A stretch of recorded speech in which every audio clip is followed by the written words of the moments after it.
Mais voilà. Alors pourquoi Rolling Stone? Tout simplement parce que pour moi, alors c'était une voie où j'avais pris un but quelques années avant, sans avoir commencé à grimper d'ailleurs. À la Rimet, on n'avait pas la même stratégie, j'étais avec un copain, et on avait bivouaqué à la Rimet, et la météo avait tourné dans la nuit, le vent s'était levé, on était rentré à la maison. Et j'avais vraiment, je ne sais pas pourquoi, des fois on a des voix dans nos imaginaires de grimpeurs qui me motivaient vraiment. Et voilà, et je me disais qu'elle est là-dedans. Alors il y a peu d'infos sur la voie, hein, t'es très peu grimpé en hiver, voire pas beaucoup de fois, donc il y a peu d'infos, il n'y a pas de topo précis. Pour moi c'était très aventureux, et aller là-dedans tout seul, et ben, c'était réussir quelque chose que je m'imaginais comme très difficile, et c'était pour moi, ouais, il y a une forme de défi, il y a une forme d'envie d'aller se confronter, comme je le dis, une semaine tout seul en face nord. Enfin, il n'y a rien d'anodin dans tout ça. Et moi, je trouve, alors c'est plus très à la mode dans ma génération de grimpeurs, mais que le solo, ça fait partie, pour moi, ça pourrait faire partie intégrante de l'alpinisme, un peu au sens large, comme faire du ski de pentraide, comme faire de la cascade, comme faire de la grimpe. Et moi, j'aime aussi cette façon de grimper. Alors, j'adore être avec mes copains, mais j'adore aussi être seul. Et c'est vrai que, voilà, les émotions, quand tu es seul, elles sont, j'ai pas envie de dire décuplées, mais elles sont différentes de quand tu grimpes à deux. Quand t'es deux, tu te consultes tout le temps, tu discutes, il y a pas mal de... Ouais, une prise de décision qui est constante. Et quand t'es seul, la prise de décision est très très compliquée. Et quand tu finis un truc comme ça, et que tu rentres chez toi, et que t'as vécu ce truc un peu seul de ton côté, ça te change quand même pas mal. Et ta façon de voir la montagne, et une façon de voir un peu les choses en général. Donc voilà. Et je chante mal, je suis désolé, ça devait être à beau là dans le film, j'ai tellement honte. Alors déjà je chiale devant tout le monde et je chante hyper mal. Donc après ça c'est vraiment le travail de Seb, hein. Moi je savais pas du tout qu'il allait faire ça. À savoir que Seb il a vu mes disques durs et que j'avais déjà fait d'autres trucs en solo et où en fait je surjoue rien là, c'est un peu ma façon d'être quand je suis seul en montagne, parce que au bout d'un moment déjà tu t'ennuies, et enfin tu t'ennuies pas mais tu as besoin d'extérioriser un peu. Et pour moi la musique, ouais, effectivement, c'est on va dire une façon de se ramener un petit peu à la vallée en bas. La musique c'est un repère, quand tu aimes bien une musique en bas, ou tu l'aimes bien ailleurs et tu l'aimes bien dans l'adversité. Et pour moi, la musique, c'est vraiment un truc qui est hyper important. Et quand je perds mon téléphone dans la face, et je suis pas trop déçu de ne pas pouvoir donner de nouvelles ou quoi que ce soit, je suis juste trop déçu de passer mes nuits sans écouter de la musique. Et donc voilà, ouais, pour moi, c'est hyper important en grimpant. Et il y a des montagnards ici qui vont dire « Ah, c'est horrible quand il y en a qui grimpent avec la musique et tout ». Moi, je fais partie un peu de ces grimpeurs. Des fois, je grimpe avec une enceinte, et voilà, j'aime bien. Il y en a d'autres ? Ouais. Ouais, voilà. Et quand je débouche au sommet, alors déjà c'est dingue, et il faut se rendre compte d'un truc, et une fois de plus, avec Seb, on est vraiment parti dans... Enfin, moi, ce qui m'intéressait à la base de la base, c'est de grimper, hein. C'est pas de faire un film, je préfère grimper que de faire des films. Et Seb s'est greffé sur le projet au dernier moment, il pouvait pas venir au début, je lui ai dit, tant pis, moi je vais grimper, il a annulé du boulot, il est venu, enfin il y avait vraiment rien qui était scénarisé. Et quand on est sorti au sommet, donc moi je n'ai plus de nouvelles, et le truc de dingue, c'est qu'il y a quand même des images du sommet avec le coucher de soleil sur le Mont Blanc, au sommet des Joras en plein hiver. C'est-à-dire que pour faire voler le drone, il faut pas qu'il y ait de vent. Et mais 12 heures avant, c'était impossible. Même lui, à Bocalat, en bas, il y avait plus de vent. C'est dingue, on a eu une espèce d'accalmie pour que tout s'aligne et pour qu'il y ait ces images qui sortent, qui sont juste folles. Je pense que si tu veux les prévoir, par exemple, dans un shooting un peu programmé, t'as peu de chances d'y arriver, quoi. Ça paraît hyper compliqué. Il faut vraiment être là au bon moment, au bon endroit. Donc c'est ce qui s'est passé. Et moi, quand je débouche au sommet, tu te doutes bien, ça fait 6 jours que je suis seul. Déjà, ça devient plus hospitalier, c'est plat, il fait chaud, je suis hyper bien. Et en fait, on ne voit pas l'image, mais Seb, il ne vient pas me voir tout de suite. Il attend une dizaine de minutes, il me laisse tout seul. Et je me dis, à ce moment-là, le mec, il est trop fort. C'est un génie, il me laisse tranquille, le gars il a tout compris dans l'émotion, moi j'ai besoin d'être un peu seul avant qu'il vienne me voir. Et en fait c'était pas du tout ça, je l'ai appris après, il vidait les batteries du drone avant de venir me voir. Et après en fait il m'a dit mais moi je suis pas du tout un génie, sinon je t'aurais sauté dessus tout de suite. Et moi je lui ai dit le gars franchement il est vraiment bon et tout dans ma tête, je me dis ouais, je suis bien, j'ai pas envie qu'il vienne tout de suite. Et quand il arrive, je sais pas si tu vois, mais il essaye de me poser 1 ou 2 questions et je lui réponds pas en fait, j'ai pas envie de lui répondre, il me dit un mot pour quelqu'un, mais non j'ai pas de mots, enfin tu vois Et il essaye, et après il voit bien qu'il ne faut pas mener un interrogatoire ou quoi que ce soit. Donc ouais, je chiale, il y a plein d'émotions, je suis trop content d'être au sommet, Je mesure, je mesure parce que j'ai eu le temps de mesurer, d'attendre les nuits, ce que je viens de faire. Et là, je sais que il reste que la descente à gérer qui va être assez facile. Je suis quasiment safe. Et voilà. Et d'ailleurs, juste ça, c'est une mini aparté, mais la descente, on néglige tout le temps. Et on dit tout le temps qu'il ne faut pas négliger la descente. Mais Seb Montaz, dans la descente, qui est sur les rochers du reposoir, avec son gros sac, il a vraiment failli se tuer. Il est parti devant moi, on n'était pas encordé. Et il a fait une galipette et il s'est retenu avec son piolet, les trucs que tu apprends à l'école, quoi. Et il a fait ça, c'est hallucinant. Et en fait, du coup, la descente qui était hyper... Moi, je me suis dit, merde, il n'y aura pas de film. Le type part dans le vide. Et, et non, mais je rigole. Mais, non, mais après, on n'a pas trop reparlé avec Seb. Mais c'est vrai qu'il y a quand même eu cet événement dans la descente mais c'est hallucinant. Il s'est vraiment fait prendre les 2 pieds sur l'arête, il a glissé. Et voilà, donc moi, finalement, pour moi, il n'y a pas eu d'embûche. Pour lui, il y en a eu, on n'a pas trop reparlé.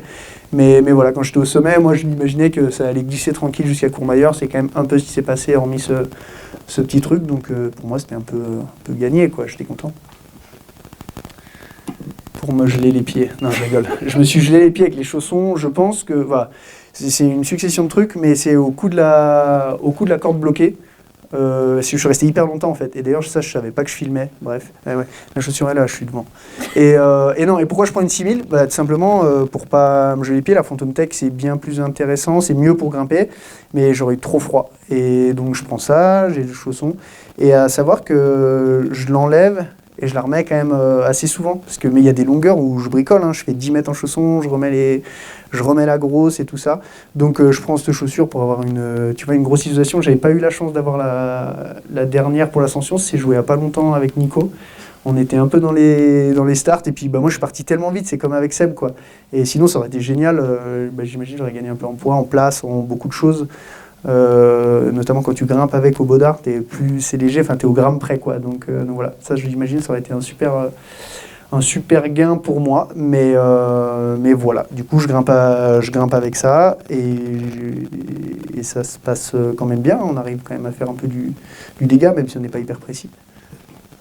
Et alors j'avais pris de la marge, comme je l'ai dit au début, j'ai prévu 1 semaine de nourriture et de vivre dans la face.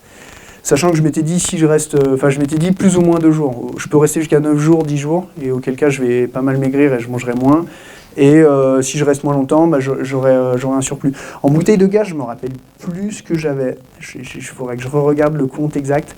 En revanche, en nourriture, j'avais un Lyof, de la nourriture, une nourriture déshydratée par jour. Et après, j'arrive pas trop à manger en montagne. Et par exemple, les Yoff, j'ai vachement de mal, ça passe pas trop. Donc je prends des trucs que j'aime bien, des bonbons, des trucs que j'aime bien dans la vallée, quoi. Des trucs qui, énergétiquement, c'est pas les meilleurs, mais c'est ceux que j'arrive à manger. Et là, dans la face, j'étais hyper... Alors, c'est inconscient, mais j'étais hyper stressé, j'ai pas mangé pendant 6 jours. Donc j'ai tout jeté. Et j'ai vraiment pas mangé. Ouais. C'est à la fin, les derniers jours, j'ai dû manger 1 ou 2 barres, mais j'ai strictement rien mangé.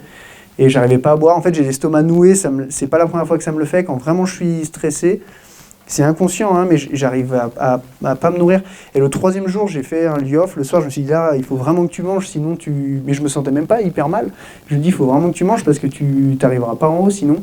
Et j'ai voulu manger, je fais pas un dessin, j'ai dégueulé. J'arrive pas à manger, quoi. Vraiment. C'est noué au niveau de l'estomac, là, de la gorge, et j'arrive rien à avaler. Donc, et même boire, je bois pas aussi facilement que ce que je pourrais boire ici quand je suis tranquille en bas. Et la veille, avant de partir, je pense que j'étais déjà stressé et j'ai pas mangé la veille avant de partir. Donc ouais, voilà, un peu. Donc du coup, j'ai maigri et puis j'ai gagné du poids parce qu'au fur et à mesure, je jetais mes saucissons, je jetais mes trucs. Voilà. Et super truc. Moi, j'ai pas pris beaucoup de pitons dans l'ascension. Je crois que j'en avais 5 ou 6. Donc c'est pas beaucoup. Je sais que par exemple, la génération d'avant, ceux qui avaient fait à cette époque-là, en 2011, exactement dans les mêmes dates, au mois de janvier, donc Léon Rapaz et Péria, ils avaient, je crois, 40 pitons. Pour te donner la différence de style de grimpe, c'est que nous, on prend beaucoup moins de pitons. J'avais des gros jeux de câblés, et j'ai pas beaucoup de pitons. Et j'en ai laissé un qui a sauté. Et donc, qui a sauté. En fait, la partie dure de Rolling Stone, c'est mais la partie vraiment la plus dure, c'est 2 longueurs obliques, légèrement déversantes, oblique gauche, comme ça. Et j'étais en haut de la... Enfin, j'étais dans la deuxième longueur de cette journée, et ça traversait vraiment nettement à gauche dans des dalles, et donc j'étais déjà monté. J'étais redescendu, j'avais fait mes fractions à la descente, et là je remontais, je me rehissais avec mon sac, et en fait il y avait tellement un énorme ballon à prendre que j'avais planté un piton dans un diade, mais que je voyais qui était pas très bon, mais j'avais pas d'autre choix, et donc je m'auto-moulinais sur ce piton pendant que je m'avalais sur ma corde de l'autre côté, et un peu quand j'étais au milieu, je sais pas, je suis redescendu un peu, ça a pas dû faire travailler dans l'axe, il a sauté, et donc il est tombé, donc j'ai même pas laissé de piton. Donc voilà. Donc non, ouais. Et il y a vraiment, du coup, dans la voie, il y a rien, pardon, dans une longueur, ouais. Il y a vraiment pas beaucoup de matos. Ça n'a pas été beaucoup monté. Et alors, bonne, la météo, super anticyclone. Et par contre, bah ouais, il en parle dans le film, j'ai eu 2 jours de vent, de bise de nord. Et là, je me suis vraiment fait défoncer. En fait, il faisait froid, il faisait -10, -15, ISO, il était bas, mais c'est acceptable dans la face, sans l'air. Et par contre, dès que le vent s'est levé, mais là, c'était vraiment hyper musclé. Ça a duré 48 heures, mais ça a été super dur. Et même quand je dis, ouais, c'est vrai qu'en termes de manip de corde, enfin, tout est plus compliqué. Et puis quand tu as le vent dans les oreilles toute la journée, t'en peux plus. Et ouais, le vent, c'est dur en montagne, en fait. Ouais. Et puis Yann qui me routait m'avait annoncé, et je sais qu'il... Alors, il route des fois un peu au... Comment dire, enfin, je vais dire une connerie. Non, mais des fois, il peut dire... ça peut être hyper musclé, toi où t'es, et puis lui, il dit non, mais c'est bon, ça va passer. Et là, dans le message, il me fait attention, en début de message, en gras, attention, vent, machin, et après, il me remet attention, vent. Dans son message, c'était très insistant, le fait que le vent arrivait. Et moi, j'étais dans la phase, et après, j'ai perdu mon téléphone, du coup, j'ai plus échangé avec lui. Mais voilà, il semblait quand même dire que c'était... qu'il y avait quelque chose d'assez fort qui arrivait, et effectivement, c'était fort. Et voilà. Après, en termes de météo, c'était grand beau, les couleurs étaient dingues. C'est pour ça que j'insiste pas mal sur la Lune, ça rend beaucoup moins bien l'écran. Mais les couleurs, ouais, quand à ce point de vue-là, elles étaient géniales. Donc, j'étais tranquille à ce niveau-là. Et par contre, je crois que 24 heures après, il y a quand même bien neigé sur les Joras. Donc, je suis sorti juste à temps. Non, j'avais rien pris. Et en fait, c'est pas malin de ma part. Et j'ai pas pris de radio en me disant je vais gagner du poids. Et parce que j'ai essayé de tout enlever au maximum. Et j'ai vraiment regretté de ne pas avoir pris de radio. Et parce qu'après, j'avais vraiment plus de moyens de... Mais c'est nul, hein, parce qu'une radio, c'est 300 grammes. C'est le poids d'une GoPro, quoi. Et en fait, j'avais pris que mon téléphone en me disant c'est bon, ça va tenir. Et j'imaginais pas du tout le faire tomber, c'est trop bête. En fait, je mets tout le temps dans une poche de la poitrine ici, qui est sur ma polaire. Et j'étais sur une petite vire comme ça. J'étais assis, j'avais les pieds dans le vide, j'étais en train de ranger. J'allais ranger mon réchaud, donc je me lève et je me penche pour récupérer mon réchaud comme ça sur ma petite vire. Et j'écoutais de la musique, il faisait nuit, et j'entends la musique s'éloigner. Ou j'entends la musique s'arrêter. Je dis putain merde, j'ai plus de batterie. Et en fait, non, j'ai mis un moment à tilter que j'avais plus de téléphone. Et en fait, je l'avais pas mis dans ma poche, j'avais dû superposer dans toutes les couches de doudoune. Et en n'ayant pas fermé, en penchant en avant, il est tombé. Et ça m'est... Ouais, mais voilà, mais il n'est pas toujours accroché. Non, mais c'est vrai, ouais, mais il n'est pas toujours accroché.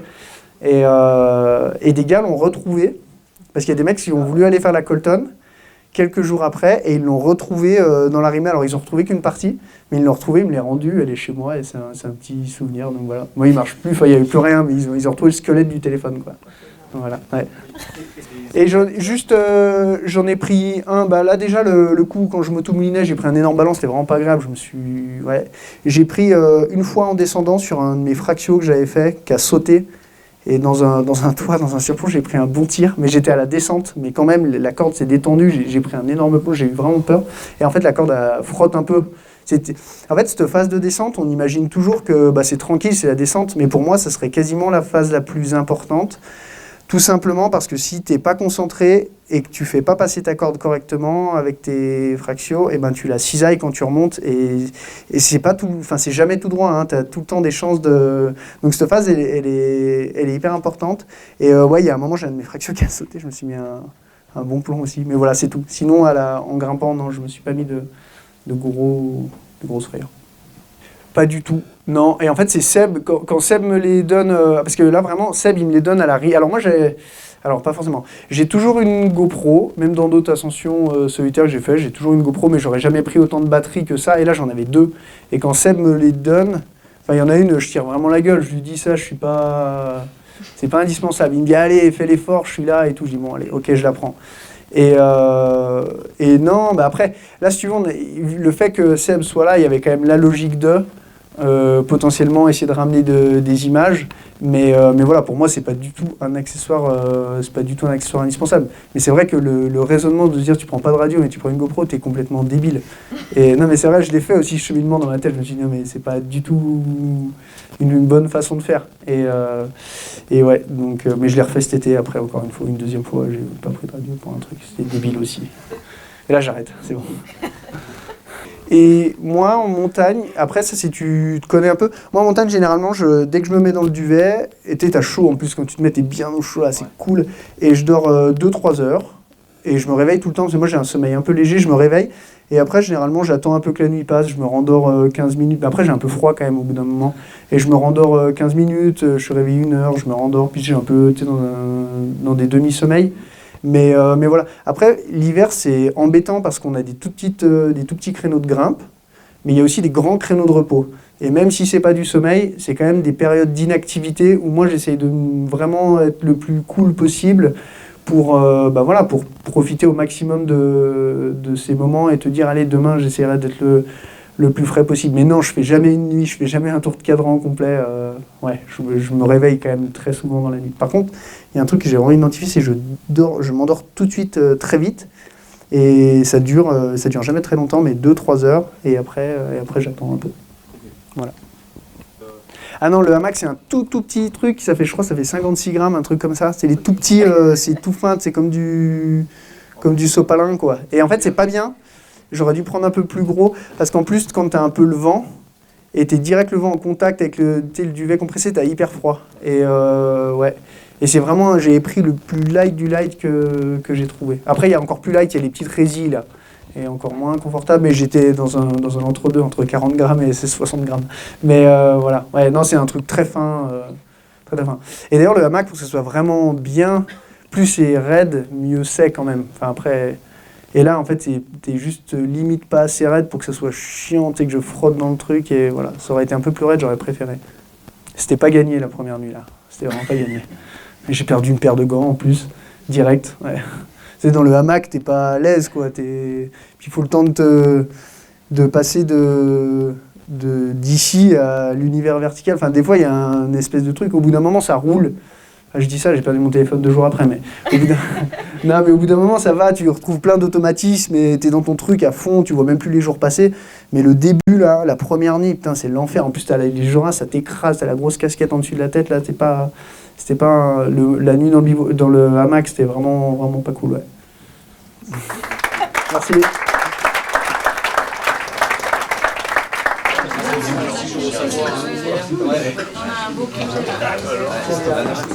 Merci, moi, non, moi,